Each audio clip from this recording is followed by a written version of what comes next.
Welcome to our Deliverance podcast.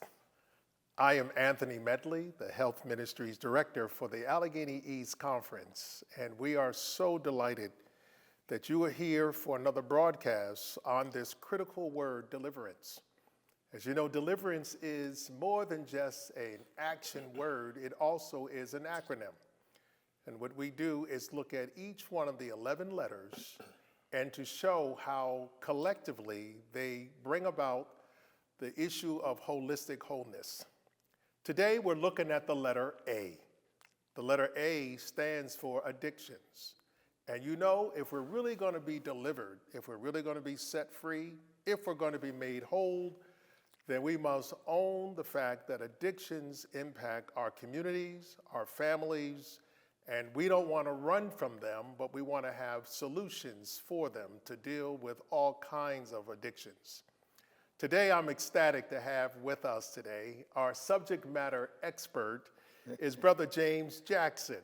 He is a part of the Allegheny East Conference. He has been over the Adventist Recovery Ministry for a number of years. So, well, he goes way back. I know it's 30 plus years. So, Brother Jackson, we are delighted to have you with us today. Delighted to be here. Thank you. We're going to talk about this critical topic of addictions. Yes, it is. Brother Jackson, let me begin by asking you, because I know you've been doing this for a number of years, why did you get involved with the addiction ministry in the church? Well, Pastor, one of the things that after leaving Pine Forest Academy, I went into the United States Navy, and then I learned to practice the art of addiction. And so I became very good at it for several years until my experience ended at the age of 40. Wow, no, okay, pause there, because I want to hear at the age of 40, but you mentioned something already. You said you learned to practice addiction. What does that mean? Practicing addiction means when God is no longer in your life and you do what you want to do, and naturally our natural instinct is to do the oldest addiction in the world, and that's sin. Wow. So sin is an addiction. Sin is addiction. That's a great definition. You said sin is an addiction. Yes, it is. Okay, now we come to age 40. Well, at age 40, I was sick and tired of being sick and tired. And I went into a rehab, and I learned a lot of things about myself, to be exact. Okay. And then learning that, in that process, I found out that the alcohol and drugs was only a symptom of my problem, but not the problem. Okay. And at that time in treatment, the symptoms was more or less what the treatment was about and not the problem. Okay.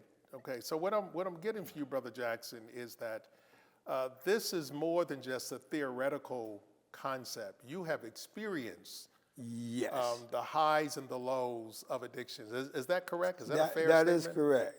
Okay. But I had an education, in regards to the spiritual part, and I compared that to what was being taught in the rehabs. Okay. That was the absence of what was really being taught was the spiritual part. They told you about the physical, and they treated the physical, but not the spiritual.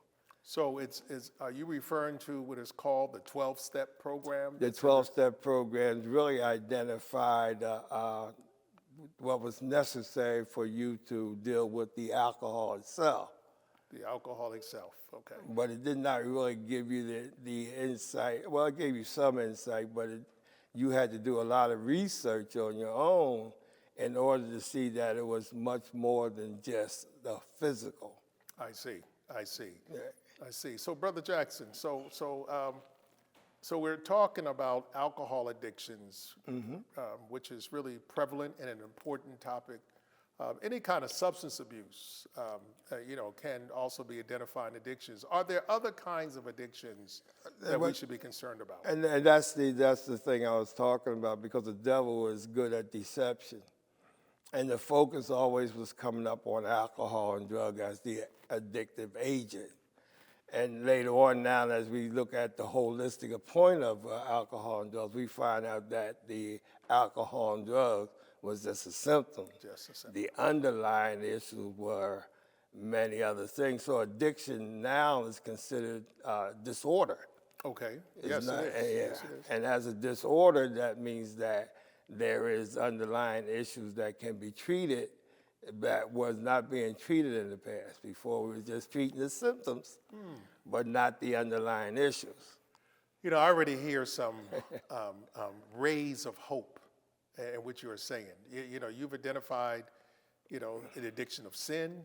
You talked about alcoholism and other substance, but you introduce a critical component that those are just symptoms. Right. That there are underlying issues that kind of leads to addictions. Am I hearing that correctly? You're hearing that correctly, because addiction can be a lot more other things. Like addiction can be food. Addiction can be your needing to, I guess you say, needing to please people. Addiction can be even your physical exercise. Addiction can be a lot of things, and it's basically things that you may love or do a lot, Okay. Well, and you've spent a lot of time with it. The devil can take that and make it a tool. so anything that is pleasurable, enjoyable, Can become a tool of the devil. can anyway, become a tool of the devil and become an addiction. and can become addiction. So am I hearing you correctly now? So because now you're, you know, I think I may need to move my toes away, because when you start talking about food addictions, you start talking about exercise, Exercise, probably sports. sports. Here's a big one: is shopping? Can shopping really be an addiction? Shopping is one of the biggest ones. Really, Shopping is one of the biggest ones, and not only shopping, but gambling. gambling? It Yeah, can be an gambling addiction. is a big one. Sex is the biggest one as well. Pornography. and sex. Pornography is also. There are so Okay. many different addictions nowadays that a lot of people don't even recognize that they are addicted. Oh my. And most people usually call it, I got issues. So that's the key word. That's the key When word. someone says That's they the got key word. issues, they really That's have the key word. addictions. They talking about addiction, Are and, they? you know, and then there's some, you know, we call them strongholds. Strongholds. We got different names for them, but we still talking about addiction. Things that you're not easy to let go of. Well, you know, again, Brother Jackson, I think you're giving us some key things here that I want to make sure we don't lose sight of. Okay. So we have broadened now the definition of addictions. Yes. You started, and I'm going to circle back to this sin addiction, you know, because I think that's going to be critically important. I have a question coming up about that. But Okay. you broadened that now to look at beyond substance abuse. And now, because when you think about addictions, you're normally identifying other people's problems. Yes. Not, I can have the same problems. Yes. When you talk about food, you're talking about sports, talking about shopping, pornography, sex. You didn't talk about football, Sunday football. That's not. Football can be anything that gives you a lot of pleasure. The devil can take it and use it and turn it into what it could be addictive in nature. I want to make sure we have that point. So you said that anything that is used as pleasure, the devil can turn even good pleasure Right. into an addiction. But the focus is always on alcohol and drug when they use the word addiction. And so that's the deception that the devil got most people believing that I don't use alcohol, I don't use drugs, you know, I'm not smoking on anything, so I really don't have no problem with addiction. So, and the churches, most of the time, they ignore the subject of addiction, Okay. you know, because they don't have they can't connect. Because you see. talk about alcohol and drugs. I see. But when you're talking about the sin factor, which is addiction anyway, is just sin. Well, you have to look at and you're looking at the holistic part. Like I said, they treated the symptom, but not the problem. My problem was not alcohol and drugs. My problem was a lot of underlying issues. A lot of underlying issues. Right. And some of it started from childhood. So some of those underlying issues, we're talking about like depression, We're talking about childhood trauma. Yes. Or lifestyle trauma. Yes, we are. A number of critical things that could Yes, have we happened are. in the person's upbringing. Upbringing, right. That's critically important. Yes, which makes it sometimes more easier, more acceptable to change the way you feel. I see. And so, and alcohol and drugs do work. They're magic in the beginning. In the beginning. In the beginning. But in the long run, the drugs take the man take the The drugs take the man. And so I would suggest, based on what you're saying here, is that a lot of those addictions only mask and cover up the underlying issues. Is that correct? That's correct. So we're looking at those symptoms, but we're not touching the underlying issues. That's true. Which leads me, I have a couple of critical questions here. Okay. Based on what you've talked about. One of them is you have talked about addiction and sin, and you've talked about, for instance, things in the church. There is this misnomer that addictions is not connected with religious people. That is one of the deceptions that is made. And the truth is that if you really be honest with yourself and you really talk about the things that you're struggling with, and the church is not a place where you can really talk about your struggles. As part of what the Adventist Recovery Ministry covers is it gives you an opportunity to really have a place where you're not being threatened and you're able to talk about your underlying issues. Well, you're coming up with some solutions now. Okay. Now you're saying something, but it's helpful, and we need to hear this. And here's what individuals are here based upon what Brother Jackson is saying to us, that in many of our churches, the house of faith, the place where we're supposed to go with our needs, that often it's difficult. Yes. In churches to talk about addictions and the underlying issues, that they're not safe places. That's true. But that doesn't mean that individuals can't get help. You have mentioned that there is an organization in the Adventist Church that is a safe place. Is that correct? That's true. Could you tell us about your journey with the Adventist Recovery Ministry? Okay, the Adventist Recovery Ministry really started here in Pottstown. Did it? Yes, it did, at the Pottstown Church in Pottstown. A bunch of fellows in recovery got together, and they met this young man, Al Gates. He was from Washington, the state of Washington, and he was he helped make the magazine, the Regeneration magazine. At first it was called Regeneration, and then the North American division changed it to Adventist Recovery Ministry. So, and that's when it really started. And then the churches began to, we came under the Allegheny East Conference is the only one that really had the ministry. That's incredible. Allegheny East Conference, the great Allegheny East Conference. The Allegheny East Conference is the only one that had the ministry. Awesome. And then we were placed under the health ministry, and that's where the birth of it started. So how has this, over the years, you've been doing this for a number of years, how has this ministry that we're talking about here, how has this ministry helped people through the years? Well, there's been a struggle really getting the message out.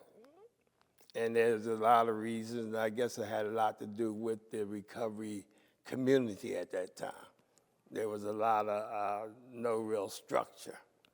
Sure. And so when they changed it to the Adventist Recovery Ministry, it became a better structure program. And now and because of that, the structure now is growing to a point where everybody is opening up and building one in their churches. But we're not able to get the message out as much as we would like to. And this is the beginning of really getting the message out to the churches. So you were explaining to us that, you have seen its inception, you have seen it grow, you've seen some of the struggles with getting the ministry moving forward. But here we are now talking about this in the context of deliverance with the addiction. So what do you see this recovery ministry, the Adventist Recovery Ministry, where would you like for it to go?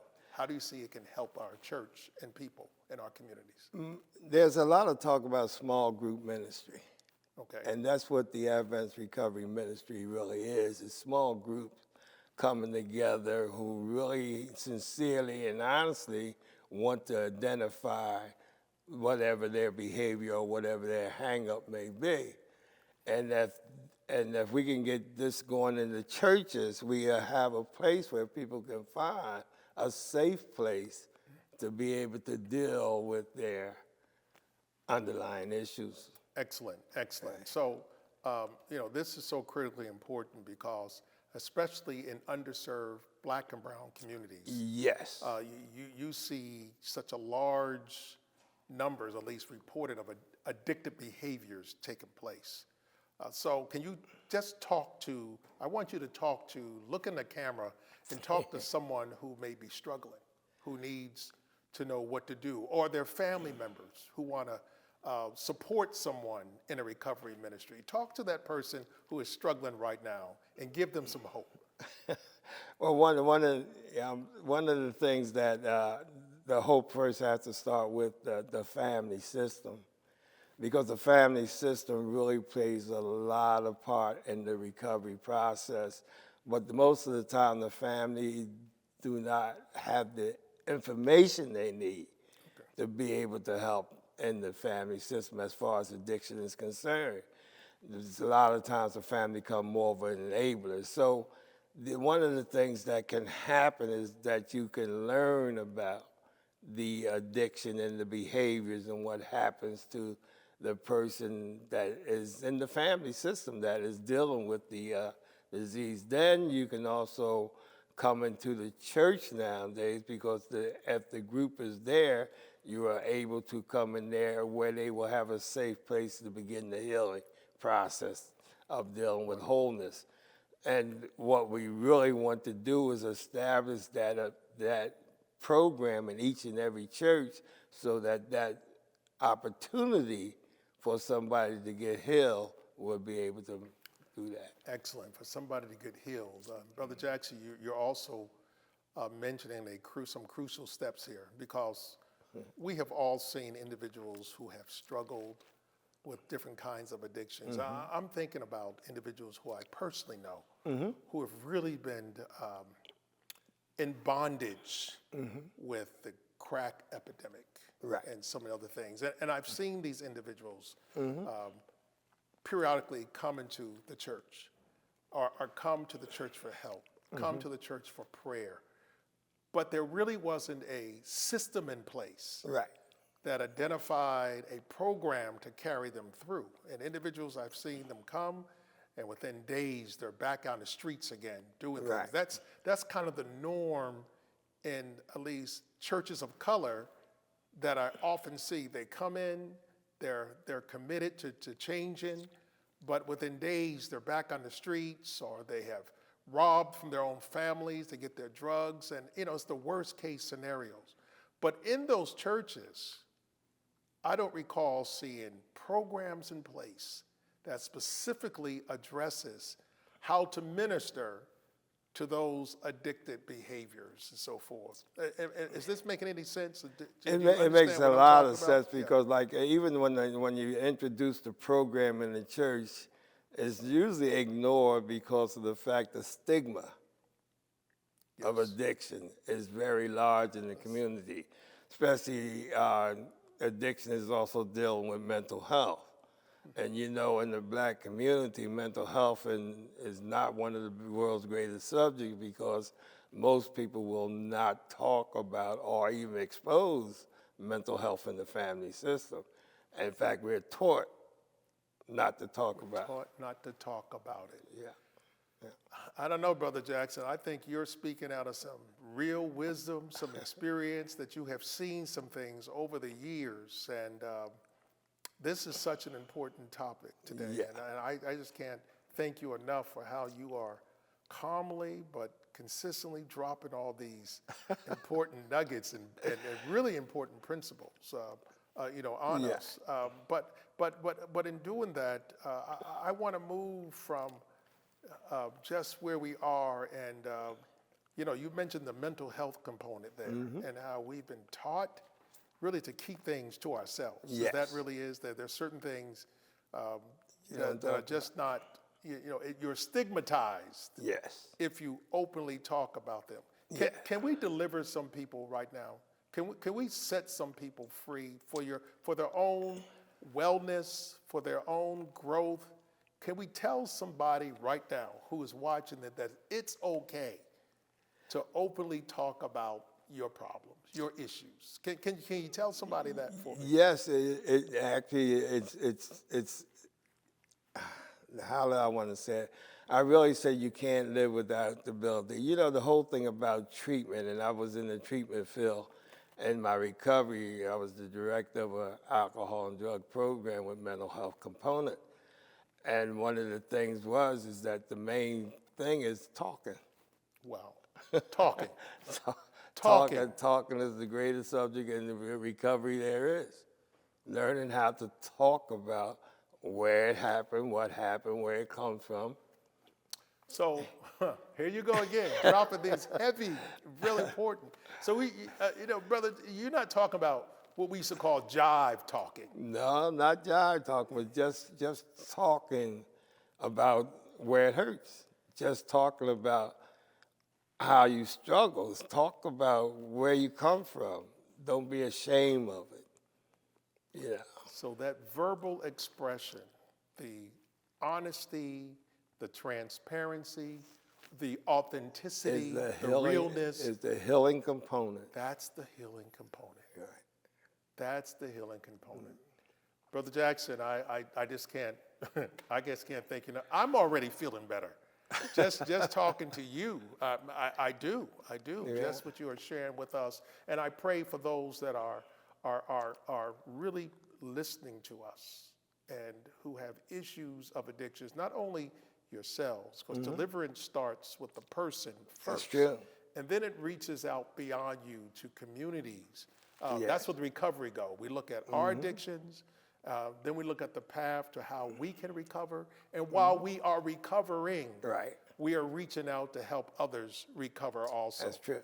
Is that what the Adventist Recovery Ministry is? That's also what the about? Adventist Recovery Ministry is stating that Yes, if you be honest about your own addiction, Sure. then you can't really, because if sin is addiction, Okay. then who's the addict? Wow. If sin is addiction, who is the addict? All of us are. I think that's a good place to land, Brother Jackson. Okay. That is profound. That is Right. profound. So I can't thank you enough for being willing to come in And thanks for the to share opportunity with to- us. Now, to this is not share. the last time. We have to get these ministries up and rolling in all of our churches, and not Yeah. just in the Adventist community, but wherever there's an opportunity Opportunity. for us to share in the faith-based communities about the recovery ministries to help suffering humanity, especially in our underserved communities. We want to make this such a critical part of the deliverance process. So thank you Right. so much Thank you. for joining us. May God continue to bless you and continue to pour into me as we pour into others. We want to thank you today for joining us for this most important podcast on deliverance as we looked at addiction. We want you to like us and to share what we're doing with others. Share it with your friends, your family, your coworkers. Like us and spread the word that deliverance takes place here. John 10:10 reminds us that Jesus said, I've come that you may have life and have it more abundantly. In other words, Jesus is saying to us, I don't want you just to be alive. I've come so you may thrive. May we learn to thrive because God is the great deliverer. He sets us free and he can handle all of our addictions and we can be recovered by following what he has given us to do and trust in him. Be blessed until we meet again.